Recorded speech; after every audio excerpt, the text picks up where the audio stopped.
1114, e 2 meses depois da Revolução Portuguesa dos Cravos, em 25 de abril de 1974, uma jovem nascida e criada no coração de Angola passa, como de costume, suas últimas férias escolares no verão europeu.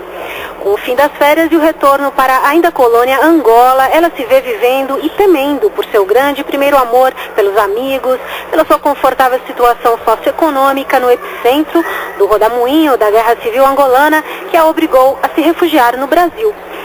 Essa é uma breve sinopse do livro Sabor de Maboque, da escritora Dulce Braga e da editora Pontes, e ela está aqui com a gente. Olá, Dulce, muito obrigada pela sua participação, por ter vindo aqui falar com a gente. Você faz um relato que a gente pode considerar verídico, quase um diário da sua experiência pessoal, nessa época que você viveu em Angola? Bom dia, Valéria. Bom dia, ouvintes da CBN. É realmente um relato verídico, é um romance autobiográfico do período que eu vivi em Angola, sendo que eu nasci lá, então eu relato um período curto da minha infância. E uma parte mais significativa do livro é sobre o período que eu vivi na adolescência, culminando com a Guerra Civil. E você na verdade saiu de lá como fugitiva, né? Como você mesmo descreve no livro, foi 2 meses antes da independência de Angola, né?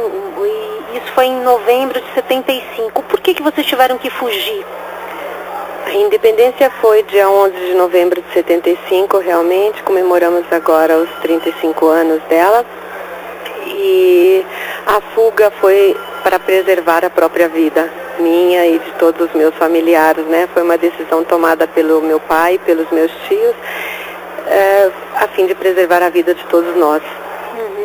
E vocês corriam que tipo de risco lá? Na verdade, a independência aconteceu porque tinham movimentos lá que estavam exigindo essa independência de Angola.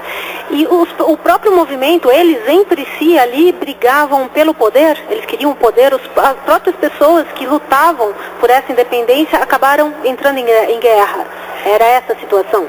Sim, é tudo remetido bem antes disso. Nos anos 60 começou o terrorismo pró-movimento, pró-libertação de Angola do governo colonialista português.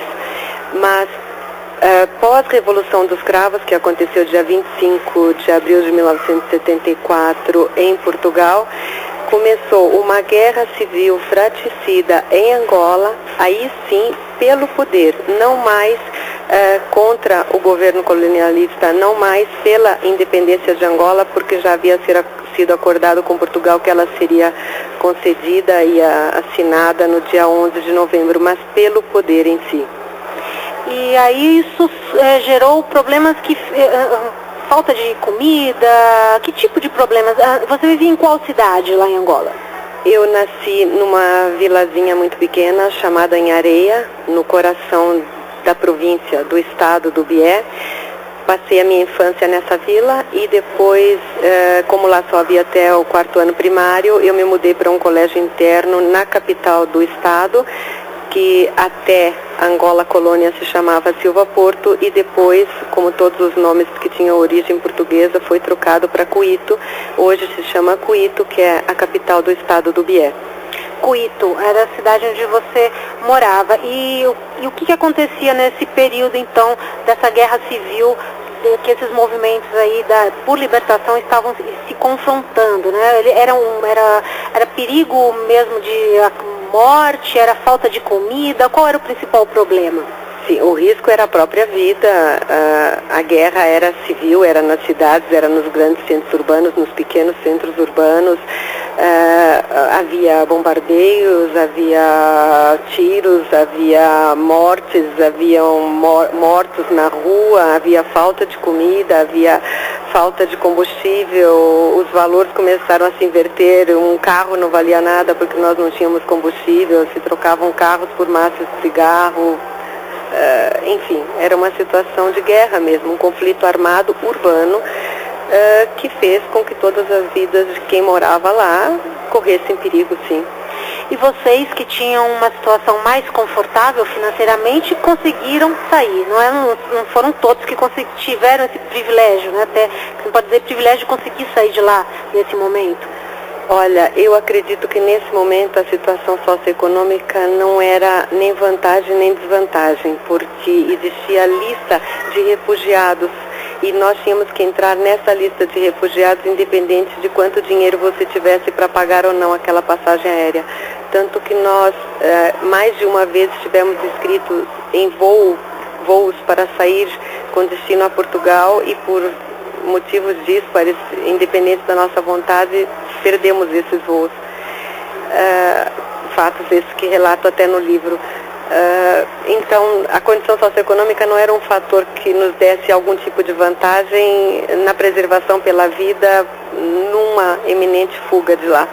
Nós tínhamos naturalmente que aguardar a nossa vaga no avião que nos permitisse entrar para fugir de lá.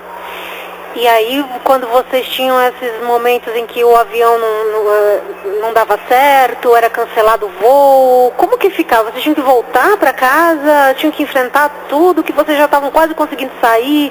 Era uma aflição, né? Um momento assim de até medo, né? Vocês chegavam a passar, né? Olha, depois que nós saímos de casa, nós nunca mais pudemos retornar.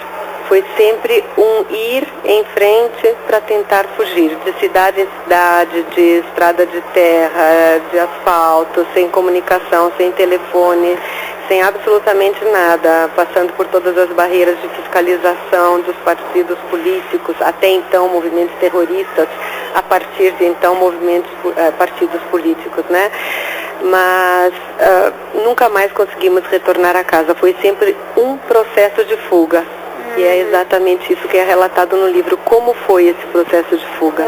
Inclusive, tem um episódio que vocês tiveram que colocar diamantes no salto do sapato para ter algum dinheiro, alguma coisa para sobreviver depois? Isso. Meu pai tirou alguns diamantes das joias da minha mãe e das minhas tias e os colocou no salto oco do sapato da minha mãe para que nós tivéssemos algum dinheiro durante o processo de fuga e para onde a gente estivesse indo, porque até então seria Portugal, Brasil foi um erro de percurso, para podermos sobreviver pelo menos nos primeiros meses onde quer que nós chegássemos, né?